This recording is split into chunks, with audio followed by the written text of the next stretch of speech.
আরেকটা সত্য ঘটনা বলছি। ভারতের স্বাধীনতা সংগ্রামটা সম্পূর্ণভাবে স্বামী বিবেকানন্দের দ্বারা অনুপ্রাণিত, এবং স্বামী বিবেকানন্দের নেতা এবং সাধারণ সবাই অনুপ্রাণিত। নেতাদের মধ্যে আমরা যিনি স্বামীজির দ্বারা একদম ছোটোবেলার থেকে অনুপ্রাণিত, সুভাষচন্দ্র, তার কোনো তুলনা হয় না। একেবারে 4-5 বছর বয়স থেকে তিনি কিন্তু ধ্যানের অভ্যাস করতেন। পরবর্তীকালে সুভাষচন্দ্র তো ছোটো ছিল, সব বড় ফ্যামিলি। ওই দাদা সুরেশচন্দ্র বসু একজন দাদা ছিলেন, তিনি বলেছেন তিনি চলে যেতেন ছাদে গিয়ে ধ্যান করতেন 4-5 বছর বয়স থেকে, কেউ জানতে পারতো না, আবার এসে শুয়ে পড়তেন। এবং সবসময় অত্যন্ত নীতিপরায়ণ, ব্রিলিয়ান্ট, মানে এত বুদ্ধি, এত পড়াশোনায় ভালো, কিন্তু বাহ্যিকভাবে ঠিক স্বামীজির সঙ্গে অতটা মিল নেই। খেলাধুলা যে খুব করতেন তা না, গম্ভীর। কিন্তু পরবর্তীকালে আমরা দেখেছি কী অদম্য সাহস এসব। তা তিনি কীরকম প্রতিভাবান ছিলেন, খ্রিস্টান মিশনারি স্কুলে পড়তেন, তারপরে কটকে গেলেন র্যাভেনশা স্কুল, এখন বোধহয় সেই স্কুলটার নাম নেতাজির নামেই হয়েছে। তা খুব বিপদ হয় অনেকের, মোবাইলটা অফ করা বেশ কঠিন হয় না কি আপনার? আচ্ছা ঠিক আছে, বন্ধ হয়ে গেছে তো, কোনো ভয় নেই, সবাই এখানে আপনার বন্ধু। হ্যাঁ ঠিক আছে। আচ্ছা, তারপরে উনি বাংলা কিচ্ছু জানেন না, নতুন স্কুলে ভর্তি হয়েছেন। তা নতুন স্কুলে যখন ভর্তি হয়েছেন তখন বাংলায় একটা কি প্রশ্ন জিজ্ঞেস করেছে প্রথম দিন ক্লাসে, মানে প্রথম দিকের, যেই বলেছেন সবাই হো হো করে হেসে উঠেছে। খুব অপমান হলো, সব ব্যাপারে তিনি ভালো স্টুডেন্ট। তিনি প্রতিজ্ঞা করলেন বাংলা যে বছরের শেষে যখন রেজাল্ট বেরোলো, ইংরেজিতে ফার্স্ট, অঙ্কে ফার্স্ট, সব সাবজেক্টে, বাংলাতেও ফার্স্ট, এরকম। আইএস পরীক্ষা দিচ্ছেন, আইএস নয় আইসিএস, খুব মজার। চারুচন্দ্র গাঙ্গুলি, দিলীপ রায়ের সঙ্গে কথোপকথন হচ্ছে। পরীক্ষা দিয়েছেন, পরীক্ষা ভালো হয়নি। কেন ভালো হয়নি? সংস্কৃত খুব ভালো জানতেন, বোধহয় একসঙ্গে পরীক্ষা হতো। তো আমরা যেমন ছোটোবেলার কথা মনে পড়ে গেল আমারও, ওইটা পড়তে পড়তে, যে আমরা অঙ্ক বিশেষ করে রাফ করতাম পরীক্ষার হলে, না রাফ করে তারপরে ফাইনাল করতাম। তা সংস্কৃতটা উনি ওরকম রাফ করেছেন, তারপর আর খেয়াল নেই, ওটাকে ফাইনাল কাগজের মধ্যে তোলেননি। হঠাৎ যখন এই ধরুন 15-20 মিনিট বাকি বা একদম শেষ হতে, তখন আরে এটা তো তোলাই হয়নি, তখন তড়িঘড়ি করে তুললেন, কিন্তু পারলেন না ভালোভাবে, কিছু তুললেন। তা হবে না, আইসে পাশ করবো না, তো বন্ধুদের কাছে চিঠি লিখছেন। প্রথম তো আইসিএস পড়তে যাননি, কিছুতেই যেতে চাচ্ছিলেন না, কিন্তু বাবার ইচ্ছা আইসিএস পড়বেন। তারপরে ভাবলেন ঠিক আছে, যাই না কেন, ব্রিটিশ সাম্রাজ্যের শক্তি দুর্বলতা এগুলো ওদের দেশে গিয়েই একবার জেনে আসি না কেন, কাছাকাছি তো বোঝা যাবে ব্যাপারটা। সেই জন্য আইসিএস পড়ার মানে প্রথম থেকেই ফোকাসড। এবং আমরা কয়েকটা চিঠি পেয়েছি, চিঠি মানে সবাই পেয়েছে, মানে দেশবাসী পেয়েছে। যখন তার 13-14 বছর বয়স, তখন মাকে বোধহয় 9-10টা কি 11টা চিঠি লিখেছেন, 14-15। এই চিঠিগুলো পাওয়ার কারণটা হচ্ছে, একদম যখন ফাইনাল দিচ্ছেন, স্কুলের ফাইনাল দিচ্ছেন, ওদের এই কোদালিয়াতে বাড়ি ছিল, কোদালিয়া না কোদালিয়া, তা সেখানে দুর্গাপুজো হয়, প্রতিবার তিনি আসতেন দুর্গাপুজোয়, কিন্তু সেবার ফাইনাল পরীক্ষা, স্কুলের যে ফাইনাল পরীক্ষা সেটা এসেছে বলে উনি থেকে গেছেন, চাকর বাকর আছেন, উনি থেকে গেছেন, গোটা পরিবার এখানে এসছে। কাজে মায়ের সঙ্গে চিঠির আদান প্রদান, সেই চিঠি যদি পড়েন না, তিনি পরে বলছেন যে আমাকে সবাই অকাল পক্ষ বলতো, সত্যি সত্যি শঙ্করী বসুর বই আছে, সুভাষচন্দ্র 2 খণ্ড পড়বেন, যে এত পরিণত চিঠি, দেশের জন্য চিন্তা, কি চিন্তা, সেই রাম কোথায় গেল, এই তারপরে বোধহয় তৎসংবাদে বিবেকানন্দতে পৌঁছেছেন। তবে আর চিন্তা নেই, একটা চিঠিতে বলছে তোমার কে যাবে দেশের জন্য, মা তোমার সন্তান কি প্রস্তুত নয় খুব দেশের জন্য, 14-15 বছর বয়স, দেশের জন্য প্রাণটা কাঁদছে। অদ্ভুত চিঠি, 14-15 বছরের চিঠি। মা জানতেন এই ছেলেটা যে অসাধারণ হবে, ওই চিঠিগুলো জমিয়ে রেখেছিলেন, সেজন্য আমরা পেয়েছি। তারপরে একটা চিঠিতে বলছেন, তবে আশা আছে, আবার সেই সনাতন ঋষি এসে গেছে, অর্থাৎ স্বামীজির কথা বলছেন, ওই প্রথম ছোট ইয়ের থেকে। এবং আপনারা বোধহয় সম্ভবত জানেন যে তখন ওকে ব্রিটিশ সরকার কখনো জেলের বাইরে বেশি দিন থাকতে দেয়নি। ব্রিটিশ সরকার বুঝেছে এই লোকটাই হচ্ছে ঝামেলার। আপনারা তো জানেন যদি স্বাধীনতা যখন হলো 1947, তখন ব্রিটিশ প্রধানমন্ত্রী ছিলেন ক্লিমেন্ট অ্যাটলি, 45 সাল থেকে 51 সাল পর্যন্ত, 1945 সাল থেকে 1951 সাল পর্যন্ত ওর আমলেই স্বাধীন হলো। তারপরে ক্লিমেন্ট অ্যাটলি এসেছিলেন, তখন পশ্চিমবঙ্গের গভর্নর যিনি, তিনি অস্থায়ী প্রধানমন্ত্রী মুখ্যমন্ত্রী ছিলেন। তার সঙ্গে একটা কনভারসেশন হচ্ছে, তিনি একদম বললেন কেন চলে গেলেন ওই সময়। তখন তো সারা দেশ জুড়ে আন্দোলন স্তিমিত হয়ে গেছে, যেন আন্দোলনটা দমন হয়েছে, কারণ সমস্ত বড় বড় নেতারা জেলের মধ্যে, কোনো আন্দোলন নেই, প্রায় 5-6 বছর ধরে আন্দোলন নেই। তাহলে আপনারা হঠাৎ ঘোষণা করলেন কেন? ব্রিটিশ সরকার ঘোষণা করলো, এই ক্লিমেন্ট অ্যাটলি তখন প্রধানমন্ত্রী, যে 1948 সালের একটা তারিখ দিয়েছিলেন বোধহয় জুন মাসের মধ্যে ভারতবর্ষকে আমরা স্বায়ত্তশাসন দিয়ে দেবো। তারপর তার থেকেও আগে দিলেন 1947 15ই আগস্ট। কী কারণে? তখন উনি বললেন যে আইএনএর কীর্তিকলাপ যখন হলো, এবং আইএনএর কয়েকজন, ওটা উনি বলেননি, এই কীর্তিকলাপ যখন হলো তখন আমরা ওই আইএনএর যে এত বীরত্ব, ওটার পরে আমরা বুঝলাম যে ওটাই হচ্ছে মেন, বুঝলাম যে এই দেশকে আর রাখা যাবে না। আপনারা এগুলো জানেন যে আইএনএর 3 জন নেতাকে ব্রিটিশ সরকার যুদ্ধ অপরাধী বলে ট্রায়াল করার চেষ্টা করলো, গোটা দেশ জানতে পারলো কি তারা ব্যর্থ হয়েছে। কিন্তু এরকম দুঃসাহসিক কাজ নেতাজি কিভাবে ওই সময় গেলেন, কিভাবে এই মানে কোনোভাবেই এই সারা পৃথিবীব্যাপী ব্রিটিশ মিত্রশক্তির কাছে আইএনএর ওই কয়েকজন সামান্য সেনাবাহিনী উপযুক্ত ছিল না, ম্যাচ ছিল না, কিন্তু তা সত্ত্বেও তাদের আত্মত্যাগ, নেতাজির প্রতি শ্রদ্ধা, কথা, ছেলে মেয়ে সবাই, ঝাঁসি বাহিনী, এই কাহিনী যখন বেরোলো গোটা ইয়েতে তোলপাড়, নৌ বিদ্রোহ হলো, তখন এরা বুঝতে পারলো এই দেশের লোককে দিয়েই তো এই দেশ শাসন করা হচ্ছে, মানে ভারতীয় সেনাবাহিনী দিয়েই তো ব্রিটিশ সরকার যুদ্ধ করছে এখানে, অন্তত এশিয়াতে বা এই অঞ্চলে। বলছে আর তাদের সেই ব্রিটিশ সরকারের প্রতি আনুগত্য নেই, এবং তারা চলে গেলেন, মানে চলে যেতে বাধ্য হলেন। তার নেতাজি সুভাষচন্দ্র, তখন ঠাকুরের যখন জন্ম, শতবর্ষ হচ্ছে 1936, এবং তিনি রামকৃষ্ণ বিবেকানন্দ খুব গুলে পড়েছেন একেবারে। একটি যুবককে তিনি সাজেস্ট করছেন স্বামীজি কী পড়বেন, মানে যে কেউ আমরা আজকের যুবকরা ওনার ওই প্রেসক্রিপশন ফলো করতে পারি যে কোনটার পর এইটা পড়বে, এখন এটা পড়ার দরকার নেই, এরকমভাবে বলছেন। মানে নিজে কতটা পড়েছেন এবং আচরণ করেছেন যে এইটুকু পড়বে, এটা এখন পড়বে না, এরকম বলছেন। যে যোগের বইগুলো পড়ার এখন দরকার নেই, এখন পত্রাবলী পড়ো। আর নিবেদিতার মাস্টার যে সাহিমন্ত, তো নিবেদিতা তিনি গুলে খেয়েছেন, এটাও বোঝা যায়, এটা স্বাভাবিক। গুলে খেয়েছেন বোঝা যায় কীভাবে জানেন তো? আমি ধরুন অনেক কথার মধ্যে একটা কথা বললাম, ওটা আমি যদি বলি নিবেদিতারও এই মনোভাব ছিল, এবং সেটা যদি যথার্থ হয়, একটা উদ্ধৃতি দেওয়া কঠিন নয়। আমি একটা বই পেলাম, সেখান থেকে একটা উদ্ধৃতি দিলাম, সেটার জন্য বেশি পড়ার দরকার নেই, না পড়েও আমি লোককে মানে বুঝিয়ে দিতে পারি আমি যেন অনেক পড়েছি। কিন্তু আপনি যখন জেনারেলি একটা কথা বলছেন এবং সেটা সত্যি সত্য কথা বলছেন, তখন বোঝা যায়। তা নিবেদিতাও তিনি পড়েছেন। তা 36 সালে ঠাকুরের তিথি যখন হচ্ছে 100 বছর, তখন উদ্বোধন পত্রিকার থেকে স্বামী সুন্দরানন্দজি তাকে লিখতে বলেছিলেন, কেন তিনি লেখার উপযুক্ত লোক।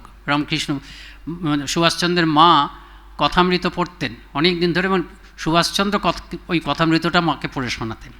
আর সুভাষচন্দ্রের বৌদি যিনি শরৎ বসুর স্ত্রী, তিনিও তার মাতৃসমা ছিলেন, তিনি কিন্তু স্বামীজির বই খুব পড়তেন।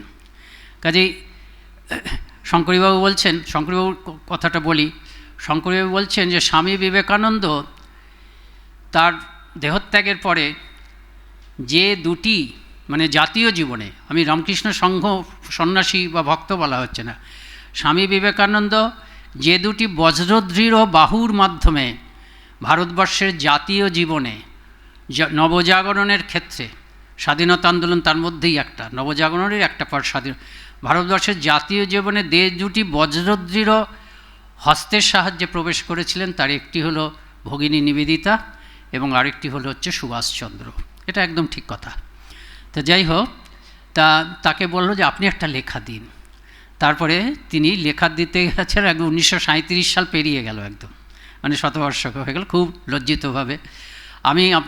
আমি আপনাকে দুঃখিত যে আমি লেখা দিতে পারলাম না। এর কারণ হচ্ছে বার্লিন থেকে লিখছেন যে এই 1 বছর আমি কোনো জায়গায় স্থির হয়ে বসতে পারিনি। তারপরে সেই বিখ্যাত লেখাটা যে রামকৃষ্ণ বিবেকানন্দের কাছে আমি যে কী পরিমাণ ঋণী তা আমি ভাষায় কি করে প্রকাশ করব। তাহাদের পূর্ণ প্রভাবে আমার জীবনের উন্মেষ। নিবেদিতার মতন আমিও মনে করি এরা দুজন অভিন্ন শক্তি। আজ যদি বিবেকানন্দ বেঁচে থাকতেন তবে আমি তাকে গুরুপদে বরণ করতাম, তিনি নিশ্চয়ই আমার গুরু হতেন। যাই হোক, যতদিন জীবিত থাকব ততদিন রামকৃষ্ণ বিবেকানন্দের যে অনুগত থাকিব এটা বলাই বাহুল্য, সাধু ভাষায় লিখেছেন। এবং এটাও একদম ঠিক। তিনি শেষ যে দিনটার কথা আমরা জানি, বোধহয় রেঙ্গুন থেকে না সিঙ্গাপুর থেকে, কোথার থেকে করলেন একটু আমার কনফিউশন হচ্ছে, রেঙ্গুন থেকে। উনি তো রেঙ্গুনে আমাদের আশ্রম ছিল, সেখানে আসতেন। তার সেখানে সেদিনও তার পরের দিনই ব্রিটিশ এসে করবে, মানে পরশু দিনই ব্রিটিশ সরকার রেঙ্গুনটা দখল করবে। উনি আগামীকাল অদৃশ্য হবেন। এই দিনটা তিনি সারা রাত, এটা নাট মন্দিরটা খোলা থাকতো, উনি এসে যখন তখন এসে রাত্রিবেলায় এসে ধ্যান করেন। ধ্যানটা তার অত্যন্ত অভ্যাস ছিল ধ্যানের, তিনি ধ্যান করতেন। তার আত্মজীবনীতেই আছে যে ধ্যানের অভ্যাস করতে করতে কি একদিন মজার ঘটনা হয়েছে কি, যে আমি তো ধ্যান করছি, সে আর জানবে কী করে, আমাদের বাড়ির কাজের মেয়েটি সন্ধ্যাবেলায় এসে সে খুব অবাক হয়ে গেছে, গিয়ে কাদার তালের মতন আমি বসে আছি, আমাকে এসে ধাক্কা মেরেছে, তারপর সে হকচকিয়ে গেছে। তো এইরকম মানে ধ্যানটা তার এত অভ্যাস ছিল। এবং অনেক যাদের সেরকম, বিশেষ করে কিটি কুর্তি এরা সব আছেন, তারা লিখছেন যে তার মাথায় যে আইএনের টুপিটা অবলিকলি বসানো থাকতো, সেটা দেখেও কিন্তু তার মধ্যে থেকেও বোঝা যেত যে sannyasin is writ large on his forehead. তা সত্ত্বেও তিনি যে স্বরূপত যে ভেতরে একটা ত্যাগের আদর্শ আছে সেটা কিন্তু কখনো গোপন হতো না। তা সেইটা সেদিনও রাত্রিবেলা জীবনের শেষ দিন পর্যন্ত তিনি কিন্তু এসে ওই শ্রীরামকৃষ্ণের এবং বিবেকানন্দের ধ্যান করছেন। তা আপনাদের কাছে এখন যে কথাটা বলবো সেটা নেতাজিও জানেন না। কি জানেন না? তিনি অনেকবার দিলীপ রায়কে বলেছেন, এগুলো তো আপনারা জানেন, যে সন্ন্যাসের জন্য তিনি বেরিয়ে পড়েছিলেন আরেক বন্ধু সহকারে।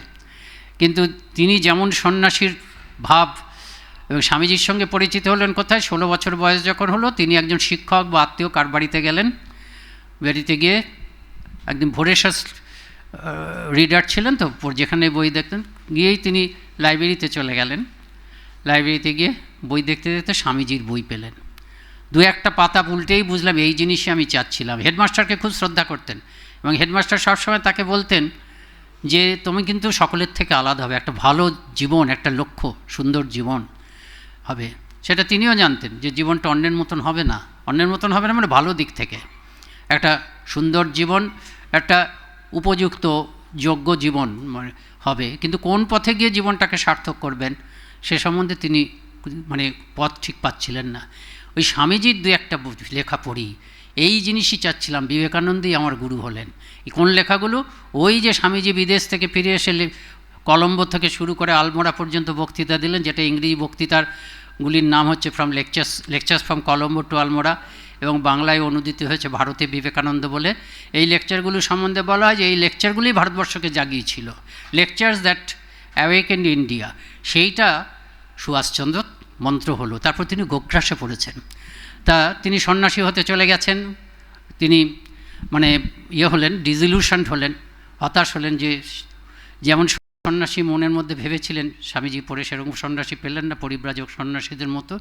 তিনি নেমে এসছেন, বারাণসী আশ্রমে এসছেন। সেই বারাণসী আশ্রমে তখন স্বামী ব্রহ্মানন্দজি আছেন। ব্রহ্মানন্দজি থাকেন তো ভুবনেশ্বরে। তিনি জানকীবাবুকে পার্সোনালি জানতেন। জানকীবাবু বিখ্যাত লোক, ব্রহ্মানন্দজিও বিখ্যাত লোক। কাজেই তা নেতাজি মানে তখন সুভাষচন্দ্র ঢুকছেন এবং তিনি দেখে বললেন দূর থেকে, আচ্ছা জানকীবাবুর ছেলে মনে হচ্ছে, ওর যেন যত্ন হয়, ভালো করে দেখো। তারপর তো এলেন, তারপরে না তুমি বাড়ি যাও এটা বললেন।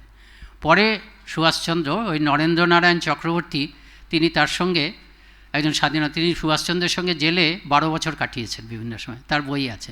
তাকেও বলেছেন দিলীপ রায় তার অভিন্ন হৃদয় বন্ধু ছিল, দিলীপ রায়কে বলেছেন, ওই ব্রহ্মানন্দই তো আমাকে দেশের কাজে নিযুক্ত করলেন, ওর জন্যই তো এলাম।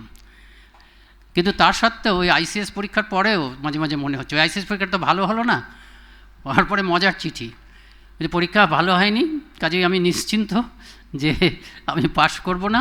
তারপরে লিখছেন, কিন্তু মুশকিল হচ্ছে যদি আমি পাশ হইয়া যাই। যদি পাশ হইয়া যাই, পাশ হইয়া গেছিলেন এবং যখন রেজিগনেশন দিচ্ছেন ওরা নিতে চাচ্ছে না, কিন্তু সেখান থেকেই তিনি সব দেশের খবর রাখছিলেন, সেখান থেকে সব পরিকল্পনা করে নিয়েছেন।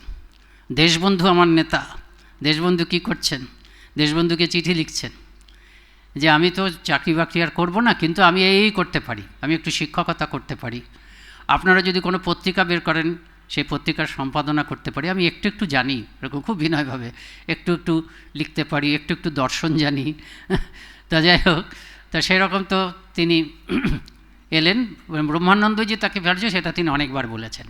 কিন্তু যেটা আর কি আমি যেটা বলতে যাচ্ছিলাম, যে এই খবরটা এই সুভাষচন্দ্র নিজেও জানেন না, সেটা হচ্ছে এই যে সুভাষচন্দ্রকে বললেন তো চলে যাও, তারপরে টেলিগ্রাম করা হলো ইয়েকে, জানকী বাবুকে, যে আপনি নিশ্চিন্ত থাকুন, আপনার ছেলে এখানে এসেছে, আপনাকে পাঠিয়ে দিচ্ছে, এরকম শুনেছে, এরকম টেলিগ্রাম খবর দিয়েছিলেন। তা সুভাষচন্দ্র যখন চলে যাচ্ছেন ছেড়ে, মানে ব্রহ্মানন্দজির সঙ্গে কথা বলে, তখন ওখানে কাশীশ্বরানন্দজি বলে একজন, তখন তার নাম কাশীশ্বরানন্দ হয়তো হয়নি, ব্রহ্মচারী হতে পারে, বলাই মহারাজ আমরা দেখেছি, তা বলাই মহারাজ বসেছিলেন। তাই এই বলাই মহারাজ বৃদ্ধ, আমাদের বেলুড় মাঠে একটা আরোগ্য ভবন আছে জানেন তো, তা বৃদ্ধ বয়স ওখানে ছিলেন, বোধহয় ওখানেই দেহত্যাগ হয়েছে। তা আমাদের সেই সময় একজন অল্পবয়স্ক ব্রহ্মচারী এসেছিলেন, ডাক্তার। তা সেই ডাক্তার এরকম থাকে, এখনও আছে আরোগ্য ভবনের সাধুদের দেখার জন্য, আমাদেরই সাধু একজন ডাক্তার আছে, তা তিনি ভালো ডাক্তার, তিনি আরোগ্য ভবনের সাধুদেরকে দেখতেন আর কি গিয়ে। এবং সেই ব্রহ্মচারী এখন আমাদের মঠ মিশনের একজন অ্যাসিস্ট্যান্ট জেনারেল সেক্রেটারি, মানে আমাদের 4 জন অ্যাসিস্ট্যান্ট জেনারেল সেক্রেটারি আছে, জেনারেল সেক্রেটারি তো আছেনই, সব থেকে যে ছোট তিনি হচ্ছেন সেই ব্রহ্মচারী এখন অ্যাসিস্ট্যান্ট জেনারেল সেক্রেটারি। তার কাছে শুনেছি এবং আমি লিখেও নিয়েছি আমার কাছে, কেন লোকের কাছে এটা। তা যখন চলে যাচ্ছে তখন রাজা মহারাজজি, কাশীশ্বরানন্দজি আছেন, জানকীবাবুর ছেলেটি ব্রিটিশ সাম্রাজ্যকে একেবারে টলিয়ে দেবে, এটা বলেছিলেন। জানকীবাবুর ছেলেটি ব্রিটিশ সাম্রাজ্যকে একেবারে টলিয়ে দেবে। তা এই হচ্ছে ব্যাপার। তা বিরাট আজকের দিনে স্মরণ করি, একেবারে শুধু তো তারা নয়, মানে শুধু নেতাজি তো বটেই নেতাদের মধ্যে, এবং যে কেউ এই গোটা ভারতের স্বাধীনতা সংগ্রামটা স্বামীজির দ্বারা অনুপ্রাণিত। তা সুবোধচন্দ্র সেনগুপ্ত বলে একজন বিখ্যাত অধ্যাপক ছিলেন, বাংলারও তিনি যেমন লিখতেন, ইংরেজি, তার বই অক্সফোর্ডে পড়ানো হয়। তার একটি বই আছে, Vivekananda, Swami Vivekananda and Indian nationalism. Vivekananda award দেওয়া হয়েছিল, প্রথম বিবেকানন্দ অ্যাওয়ার্ড দেওয়া হয়েছে মারি লুইবার্গকে, সিস্টার গার্গীকে। দ্বিতীয় বিবেকানন্দ অ্যাওয়ার্ড দেওয়া হয়েছে সুবোধচন্দ্র সেনগুপ্তকে। যদিও মনে হয়েছিল শঙ্করীবাবুকে দেওয়া হবে, কেউ দেওয়া হয়নি, কেন উনি বয়স্ক ছিলেন, যে কোনো দিন চলে যেতে পারেন, সেই জন্য লোকের সঞ্জীব বললে Shankari can wait, but this is wonderful book, so he should be given this award. ওনার বাড়িতে গিয়ে লোকেশ্বরানন্দজি দিয়ে এসেছিলেন। তা সেই বইটাতে ওনার মত, এটা ওনার মত, কিন্তু এটা আমার মত নয়, এইভাবে বলা যাবে না, কিন্তু একটু কন্ট্রোভার্সি হতে পারে। ওনার মত, পণ্ডিত লোক, তিনি বলছেন যে স্বাধীনতার আগে আমাদের শিক্ষিত যুবকদের মধ্যে বিবেকানন্দের প্রভাব একদম, বিবেকানন্দের প্রভাব মানে হবেই, এটা কেমন কোনো শিক্ষিত যুবক নেই বিবেকানন্দকে পড়বে না, চর্চা করবে না। কিন্তু স্বাধীনতার পরে সেই প্রভাবটা একটু কমে গেল, দুটো কারণ উনি দেখিয়েছেন। একটা হচ্ছে দেশের কাছে ওই রাশিয়া এবং চীনে কমিউনিস্ট আন্দোলন, এবং তারা যেন দেখিয়ে দিলেন একদম স্বর্গরাজ্য এসে যাচ্ছে, কাজে বেশ কিছু সংখ্যক লোক তারা কমিউনিজমের দিকে ঘেঁষল। শুধু তাই নয়, ব্রিটিশ সরকারও কিন্তু বুঝতে পেরেছিলেন কমিউনিজমটাই ভারতবর্ষের এই আধ্যাত্মিকতা ভিত্তিক যে নবজাগরণ আন্দোলন, তার বিরুদ্ধে, মানে সেটাকে প্রতিহত করতে হবে, জড়বাদী আন্দোলন। তো সেই জন্য শোনা যায় যে আন্দামান জেলে যাদেরকে রাখা হতো তাদেরকে ওরা নিজেরা মার্কসিজমে বিশ্বাস করেন না, কিন্তু ভারতবর্ষের নবজাগরণ আন্দোলনটা গোটা হচ্ছে আধ্যাত্মিকতা ভিত্তিক, এবং সনাতন ভারতবর্ষের আধ্যাত্মিকতাটা বিবেকানন্দের প্রভাবে, অরবিন্দের প্রভাবে একদম আবার চোখের সামনে চলে এসছে। কেউ এত যে সময়ের ডিস্টেন্স, এতটা সময়ের ডিস্টেন্সের জন্য কেউ তখন ওটাকে নাক সিটকাচ্ছে না। এই সনাতন ভারতবর্ষের উপনিষদের গীতার বাণী যে আজকের জীবনে আমাদেরকে পথ দেখাতে পারে, পথ দেখাতে পারে মানে কি, সর্বার্থ সাধক জীবনের যে কোনো ক্ষেত্রে এটাই আমাদেরকে শক্তি দিতে পারে, সাহস দিতে পারে, জীবনের যে কোনো ক্ষেত্রে যে কোনো সমস্যার সমাধান করতে পারে, এটা আমাদের যুব সম্প্রদায় সত্যি সত্যি এটা বিশ্বাস করত। কিন্তু এই আদর্শটার একেবারে বিপরীত আদর্শ হচ্ছে ধর্মবিরোধী আদর্শ, ধর্মবিরোধী জাগতিক, সম্পূর্ণ জাগতিক আদর্শ। কোনো একটা অন্য দেশ নেই, অন্য লোক নেই, অন্য কোনো ভূমি নেই এই জড় শরীরটি ছাড়া, জড় সুখ ছাড়া, মেটেরিয়াল প্রসপারিটি ছাড়া আর কোনো সত্য যেন নেই। তা সেটা কিন্তু এই কমিউনিস্ট আন্দোলনটা এটাকে প্রতিহত করেছে। আর আরেকটা সুবোধবাবু বলেছেন, সেটা হয়তো একটু হতে পারে, বিতর্কমূলক হতে পারে। তিনি বলছেন যে গান্ধীজির এই অহিংস আন্দোলনের প্রভাবটা এটা বিবেকানন্দের প্রভাবের সঙ্গে এক নয়। এই গান্ধীজির অহিংস আন্দোলনের গান্ধীজির একটা বিরাট প্রভাব, কারণ দেশবন্ধু চিত্তরঞ্জন অকালে মারা গেলেন।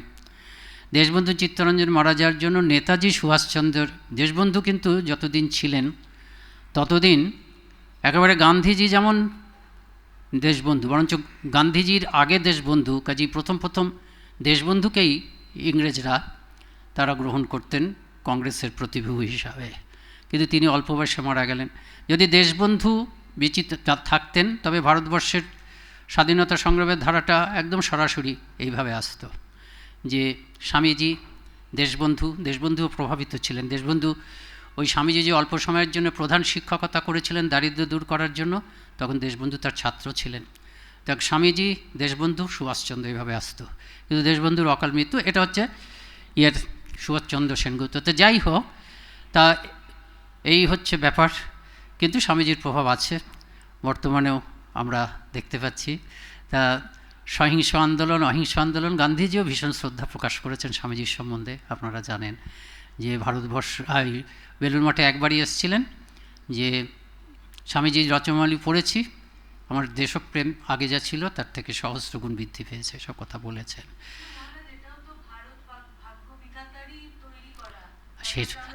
তাহলে তো হ্যাঁ, সেটা হলে তো আর কিছু করা যাবে না, কি শুয়ে থাকতে হবে, সবই ভগবানের ইচ্ছায় হচ্ছে। হ্যাঁ, হতেই পারে, সেটা তো হতেই পারে। ইতিহাস মানে তো ভাগ্যবিধাতা তো বটেই, ভাগ্যবিধাতার দেখা যায়। কিন্তু যখন এই ঘটনাবলী ঘটে তখন তো কেউ তার কালস্রোতে করে না, প্রত্যেকে নিজের এফর্ট যেটা সেটা তো দিতে হবে, স্বাধীন চিন্তা, স্বাধীন প্রচেষ্টা, এটা তো থাকবেই। তা যাই হোক, এই কয়েকটা কথা বললাম। তা আমরা স্বামীজিকেই অনুসরণ করে আমরা চলব। আমরা স্বামীজি বলেছেন যে শ্রীরামকৃষ্ণ হচ্ছে, যে শ্রীরামকৃষ্ণের পতাকা তলে সমবেতই ভারত উঠতে পারে। শ্রীরামকৃষ্ণকে বুঝতে জানে বিবেকানন্দ, অর্থাৎ বিবেকানন্দের পতাকা তলে বসেই ভারত উঠতে পারে। শুধু ভারত কেন, সারা পৃথিবী উঠতে পারে। তা এই কয়েকটি কথা বললাম আজকের দিনের জন্য।